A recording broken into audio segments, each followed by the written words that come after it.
When you heard your idol say normal expression like Gegi,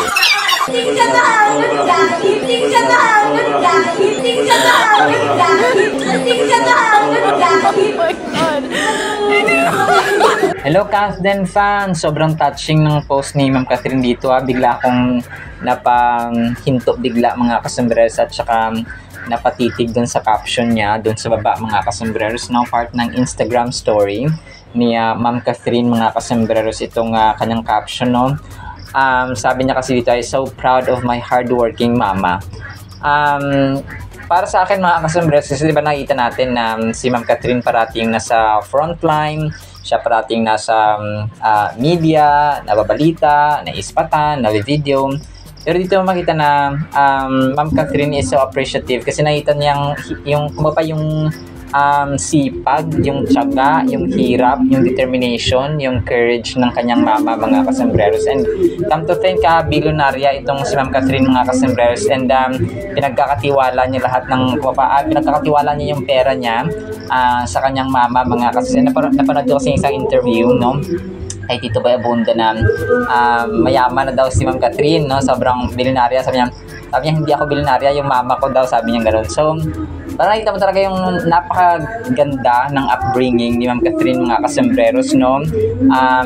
More than the fame, more than the money, more than the influence, more than the followers no, more than the fandoms mga kasembreros, more than the beauty no na physical mga kasembreros. Dito mo talaga nakita yung kanyang kabutihan inside na kung paano siya palakihin ni Mami Min no. Kasi sa caption kasi akala ko kanina parang simple lang siya na no, na si Mami Min doon nga sa Impolo nila na opening kahapon, tapos si Mami Min parang nagsalita no, may microphone siya, tapos may tag dito, merong drinks no sa kanyang kaliwang kamay at cellphone mga kasembreros. Ay, microphone ba ito? Parang parang electric fan. So pero parang microphone siya mga kasembreros. So siguro pinagsalita siya no, kasi syempre owner sila mga kasembreros ng business. So yung caption talaga naman Catherine na so proud of my hardworking mama. So talagang ako kasi makananay talaga ako. So when it comes to mothers no, when it comes to mga nanay mga kasembreros, to mama, mami, inay no, talagang tayo po ay pa yung ating puso ay nihipo talaga mga kasembreros no. Nakaka-touch lang talaga mga kasembreros. So so proud of you no, Ma'am Catherine as well. And then ito another part ng story ni Ma'am Catherine si Baby QQ no, nakaupo dun sa sa toilet bowl mga kasembreros na kung saan ay pinicturean siya ng kanyang tita mga kasembreros, and then parang may hawak yata na si Baby QQ na Baby Q na may hawak na parang stuffed toy mga kasembreros, tapos nakatingin siya. Sobrang kulit ni Baby Kiona. So pag lumaki ito ay maganda nito no, at saka dito maganda yung pagpapalaki nila mga kasembreros. So talagang si Baby Kiona ay game na game no. Nakaupo siya sa toilet bowl mga kasembreros. And then ito, so ang cute dito mga kasembreros no, si Ma'am Catherine. Si Ma'am Catherine siya parang gagi, sabi gano'n no, parang gano'n yung sabi niya mga kasembreros. Kasi parang nagulat siya na parang may kausap siya dito sabi niya when you heard ang caption dito expression niya kasi yung ganito na parang normal lang na tama. Alam mo naman si Ma'am Catherine no, parang hinahangaan siya, mataas yung pagtingin ng tao sa kanya, pero yung expression niya parang minsan parang pangkanto no, parang pangtambay. Sabi kasi dito sa sa caption niya, when you heard your idol to say the normal expression like gagi no. So parang isipin mo na tao din sila no, they're also human beings. She's also a human being mga kasembreros. So parang kasi may nagulat siya dito, tapos parang engineer ang dito nag-upload nito mga kasembreros no, tapos kilala niya yung engineer yata nito mga kasembreros. So parang hindi ko mabasa yung yung parang yung GAGI nila yung narinig ko dito mga kasembreros. So yun po siya, tapos nga part nga kahapon. So Ang cute-cute lang, kulit-kulit niya, Ma'am Catherine, mga kasombreros. So, yun po. And then ito, so mamaya aabangan natin, medyo advance ako na voice over itong episode ng Stars on the Floor nga, mga kasombreros. So, alam ko malapit na rin itong magtapos, no? Ang kanilang tema para mamaya, mga kasombreros, sa dito sa Stars on the Floor ay SOTF elements. So elements siya, no, siguro fire, wind, water, and on earth, mga kasombreros. So parang ito yung kanilang theme mamaya, mga kasombreros. So ito yung parang paglalabanan nila, mga kasombreros, mamaya. So aabangan natin, no, 7:15 PM Philippine Standard Time, mga kasombreros. And then ito, so another Instagram story ni Ma'am Catherine, no? So isang kuha doon sa kanilang business din ito. Parang mga gripo siya na sa gilid ay mga toilet bowls, mga kasombreros, no, sa Empolo nga. Ito po yung officially, Empolo MNL is officially open for all. Parang pala siya, no? Parang franchise din siya, mga kasombreros. Kasi pag ganito, parang meron siyang branch sa ibang bansa and so on. Tapos sila ay bumili lang ng franchise. Parang yung Hungry Pita ni Sir Alden na bumili rin siya ng franchise. So collaboration ba na business, mga kasombreros, no? So ito po yun.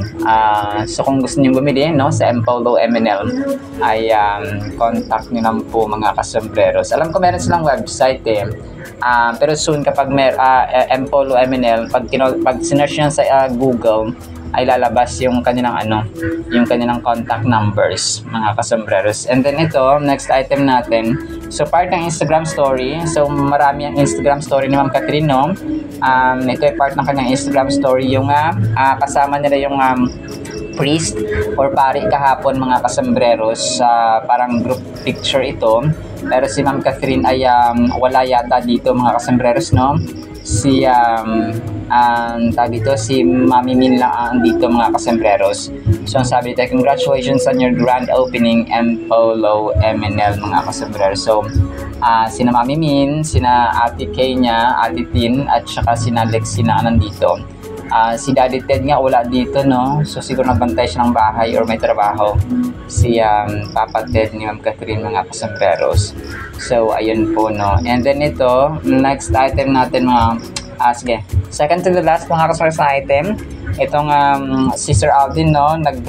Nag-edit siya sa CapCut, no? Tapos in-upload itong bike niya na Colnago nga, mga kasombreros. So alam ko part pa ito ng pinost niya, pero ito ay parang may effects siya, mga kasombreros, na kung saan ay hawak-hawak niya yung Colnago na gray naman ang kulay. And then ito, last item natin, mga kasombreros, itong yung Tatler Philippines. Nag-cover pala siya doon, no, sa may Smart Living and Sanitech, mga kasombreros, na Jomo and Sanitech, mga kasombreros, na event kagabi na kasama nga si Sir Alden, invited si Sir Alden, mga kasombreros. So yung Tatler Philippines is luxurious lifestyle magazine, mga kasombreros. So ito po yung kanilang kuha doon din, mga kasombreros, no? So yun po. Alright, sinam sa ating Kathleen items, ha. Sana po ay pakinggan po natin ang Word of God. Today is September 27, 2025, Saturday na po. Blessed evening po, sa bawat isa. Sana po ay pakinggan po natin ang Word of God. At para po sa ating Word of God is sobrang ganda po nito, mga kasombreros. Ang title po natin, Maghapon Magdamag, Psalm 113 verse 3. From the rising of the sun to its going down, the Lord's name is to be praised. So actually, walang magdamag dito, no? Pero nilagay ko lang, mga kasombreros, simula pag sinag ng araw, pagsikat ng araw hanggang sa kanyang paglubog, no? From sunrise to sunset, mga kasombreros.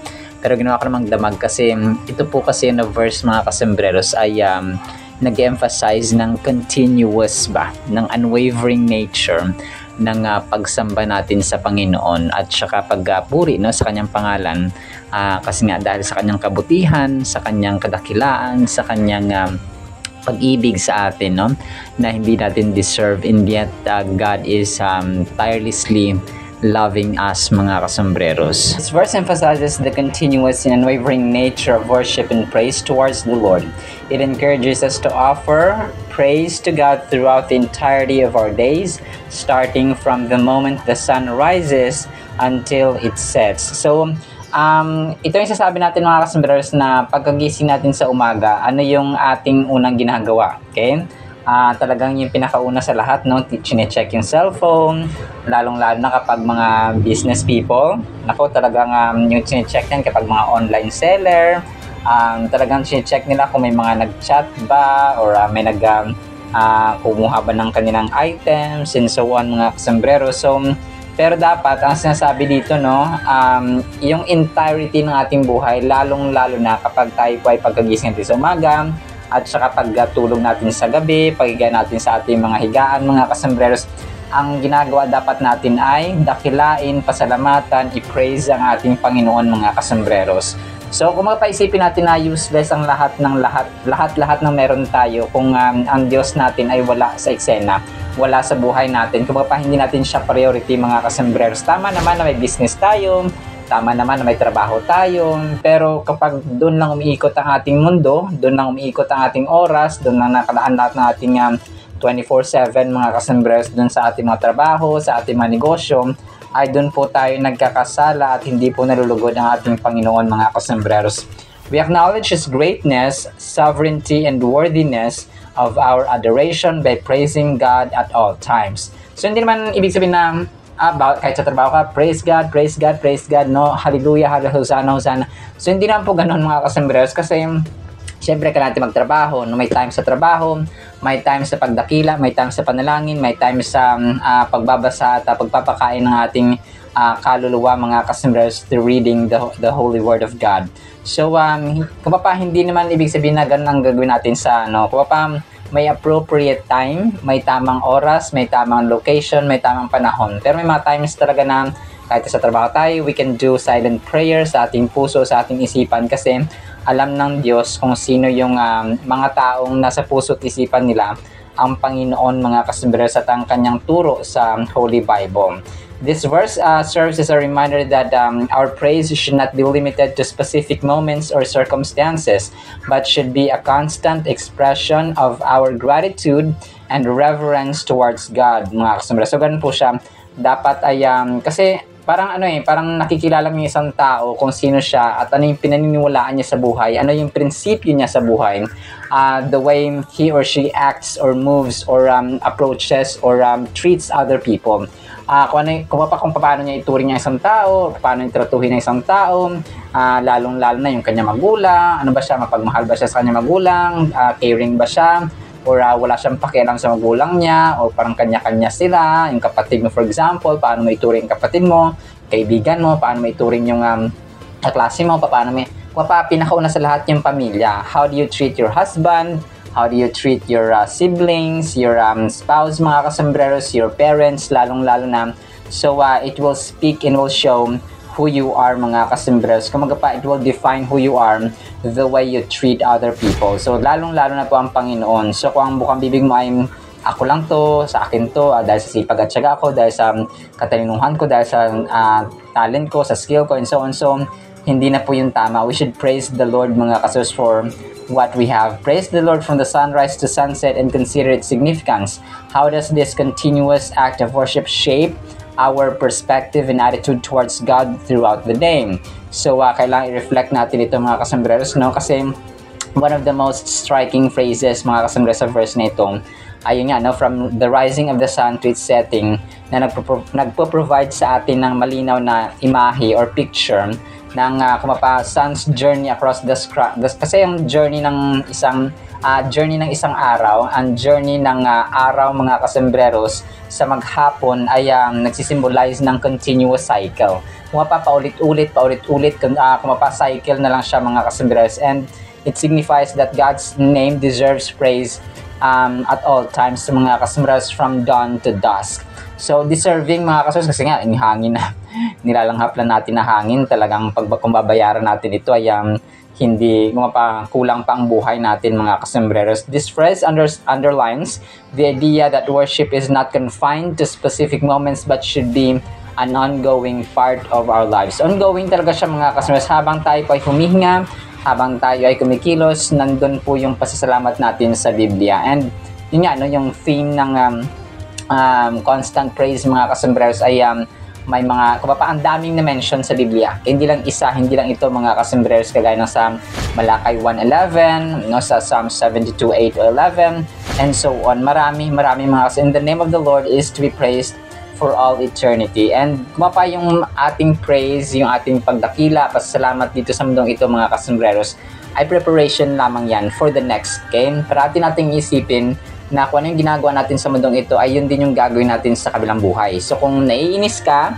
kung ayaw mong sambahin ng Panginoon sa mundong ito, so there will be no reason for you to worship God sa kabilang buhay kapag tayo po ay mamatay na, which is eternal to eternal na yun mga kasembreros, no? Forever na talaga doon sa heaven or sa hell. Kung nai-enjoy mo yung pagsamba, yung pagdakila, yung pagpapasalamat sa Panginoon sa mundong ito, mas may enjoy natin yan sa kabilang buhay mga kasembreros. Kasi kung dito pa lang hindi mo na ina-enjoy na ilang taon lang tayo dito sa mundong ito, how much more doon sa eternity, no, sa habang buhay sa kabila mga kasembreros.